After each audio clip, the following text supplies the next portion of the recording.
एक गुरु का एक शिष्य बहुत ही वाचाल था। वह हर समय बोलता रहता, दिन भर इधर उधर की बातें करता।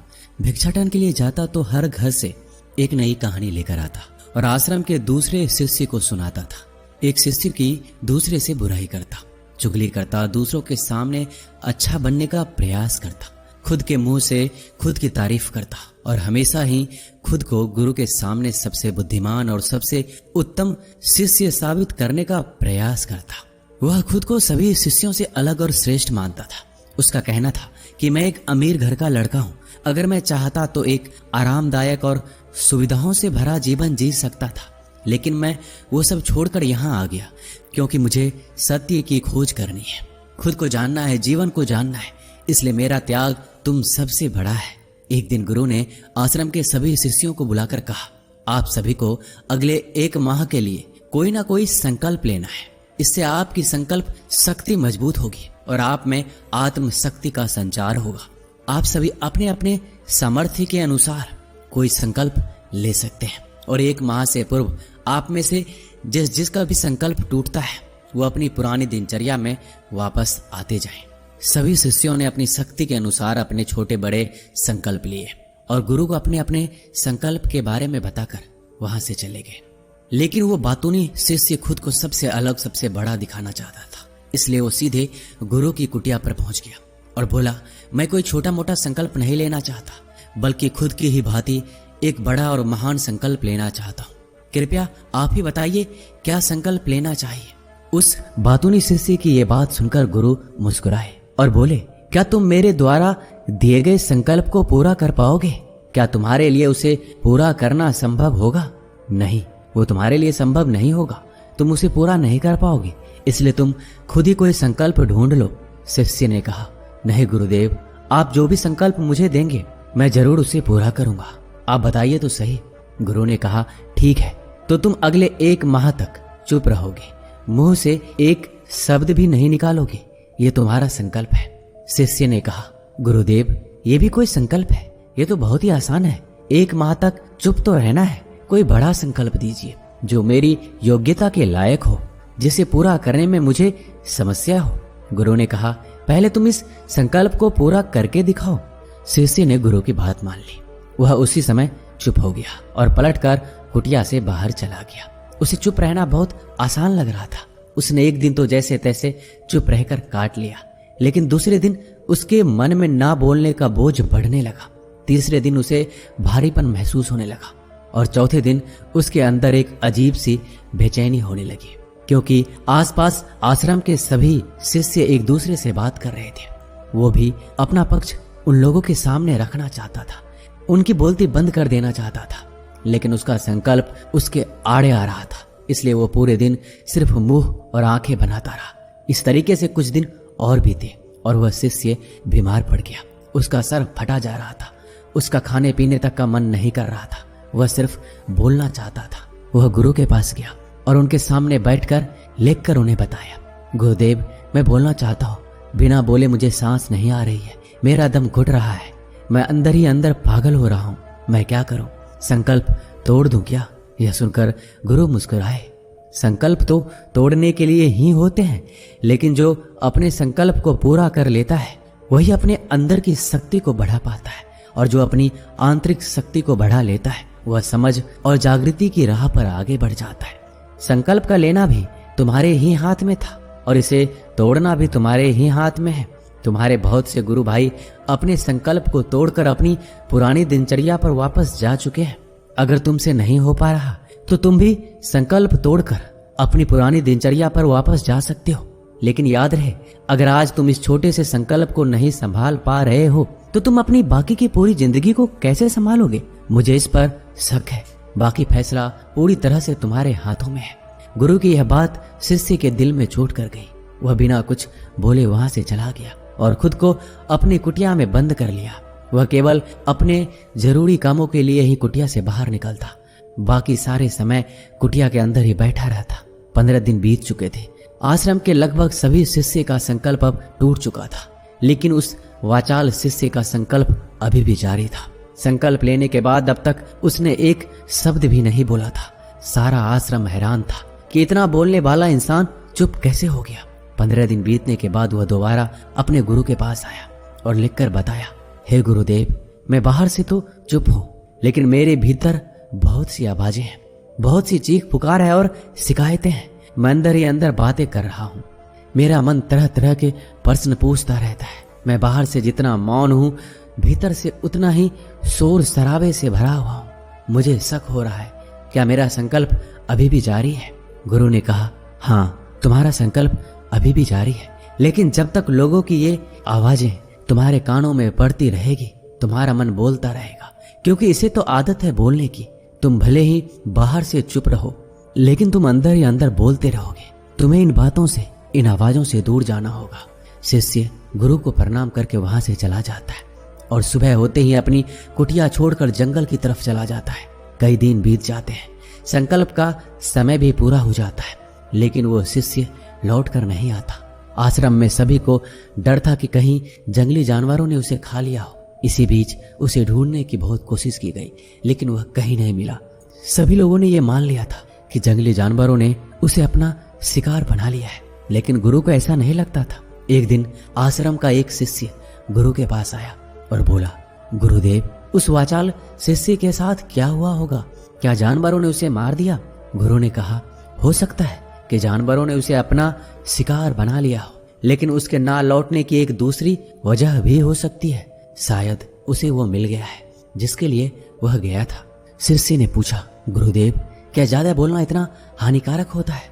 गुरु ने कहा, इंसान के जीवन में बहुत सारे दुखों में से एक दुख ये भी है कि वह कभी चुप नहीं रह सकता, हमेशा कुछ न कुछ बोलता ही रहता है। सिर्फ हमारे बोलने के कारण हमारे आधे से ज्यादा दुख पैदा होते हैं। परिवार के अधिकतर झगड़ों की वजह हमारा बेमतलब का बोलना ही होता है। हम में से कोई भी चुप रहना नहीं चाहता है। हम बस सामने वाले को सुना देना चाहते हैं। जो भी हमारे मन में है सब निकाल कर उसके मन में बिठा देना चाहते हैं। उसे समझा देना चाहते हैं कि देख, तू गलत है और मैं सही। आखिर ये कहां तक उचित है, क्योंकि दूसरा भी तो यही कर रहा है। और इस तरीके से सब एक दूसरे की सड़ी गली बातों को ग्रहण कर लेते हैं। फिर समय के साथ उन्हीं बातों की परतों को गिनते रहते हैं और एक दूसरे को सुनाते रहते हैं। इस तरीके से सुनने और सुनाने का यह काम जिंदगी भर चलता रहता है। लेकिन इस नासमझी में हम खो देते हैं अपना समय, अपना जीवन, अपनी समझ और सबसे महत्वपूर्ण वह कीमती पल जो जिए जा सकते थे, जिनको अनुभव किया जा सकता था, जिनमें आनंद प्राप्त किया जा सकता था। लेकिन इसके बाद हमें क्या मिलता है? कुछ नहीं। सब व्यर्थ और बर्बाद हो जाता है। इस पागलपन में हमने क्या खो दिया, इसका एहसास केवल कुछ ही लोगों को हो पाता है। बाकी लोग जैसे उन्हें अपने आने का पता नहीं, वैसे ही उन्हें अपने जाने का भी पता नहीं चल पाता। शिष्य ने कहा, तो फिर इसका समाधान क्या है गुरु?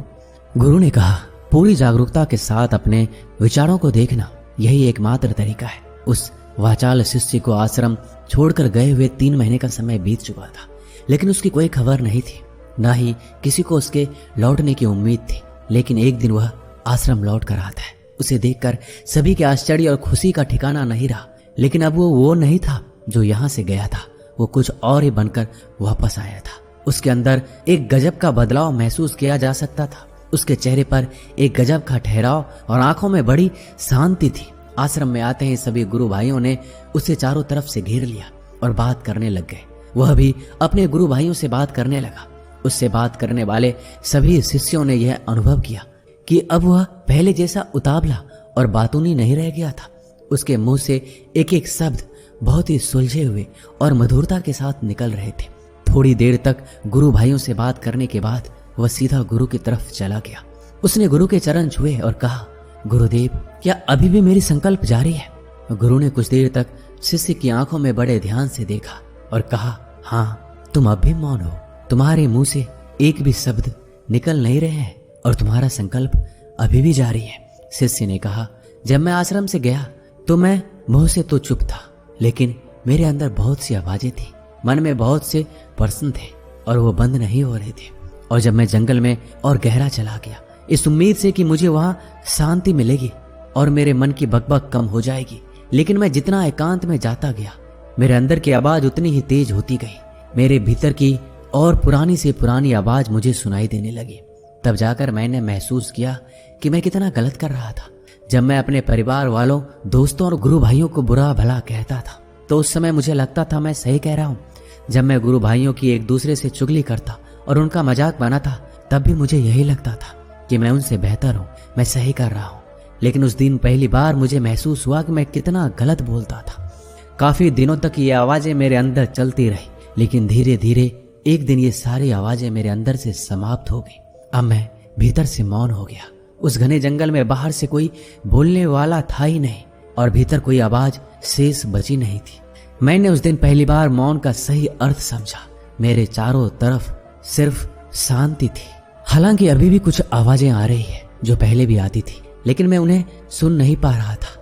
पर अब वो सभी आवाजें मुझे स्पष्ट रूप से सुनाई दे रही थी। हवा के चलने की आवाज, चिड़िया के चहकने की आवाज, पानी के बहने की आवाज, भवड़ों के गुनगुनाने की आवाज, ये सभी आवाजें मैंने पहली बार पूरे होश पूर्वक सुनी। अपने चारों तरफ इतनी शांति मैंने पहले कभी महसूस नहीं की थी। तो इस शांति को भंग करने के लिए मैंने पहली बार अपने मुख से कोई शब्द निकाला। मैं चिल्लाया, हे ईश्वर, ये कैसी शांति है? सब कुछ इतना शांत क्यों है? ये ऐसा क्यों हो गया? लेकिन मेरे चिल्लाने के बाद भी वो शांति भंग नहीं हुई। सब कुछ पहले के जितना शांत था, बाहर भी और भीतर भी। हे गुरुदेव, मैंने अपने गुरु भाइयों से बात की, मैंने अपने आप से बात की। मैं बोल रहा हूँ, मैं चल रहा हूँ, मैं सब कुछ दे जरूरत उससे कहीं ज्यादा बोलते हैं। हम सामने वाले को सुनना नहीं चाहते, बल्कि उसकी बोलती बंद कर देना चाहते हैं, उसे समझा देना चाहते हैं, उसे दिखाना चाहते हैं कि हम कौन है, हमारा सामर्थ्य क्या है। बस यही हमारी जिंदगी का मकसद बन जाता है। हमारी सारी ऊर्जा इस व्यर्थ के बोलने में बर्बाद होती रहती है। दुनिया की सभी लड़ाइयों का कारण हमारा बोलना ही है, इसलिए हमें सिर्फ उतना ही बोलना चाहिए जितना जरूरी हो, क्योंकि व्यर्थ का बोलना ऊर्जा को नष्ट करना है और ये बोलना ही हमें कभी अपने भीतर की ओर लौटने नहीं देता, क्योंकि ये हमें बाहर की ओर खींच कर रखता है। और बाहर है ही क्या इस संसार के अलावा? लेकिन अगर अपने भीतर के संसार की ओर मुड़ना है तो इस मुख को बंद ही रखना चाहिए।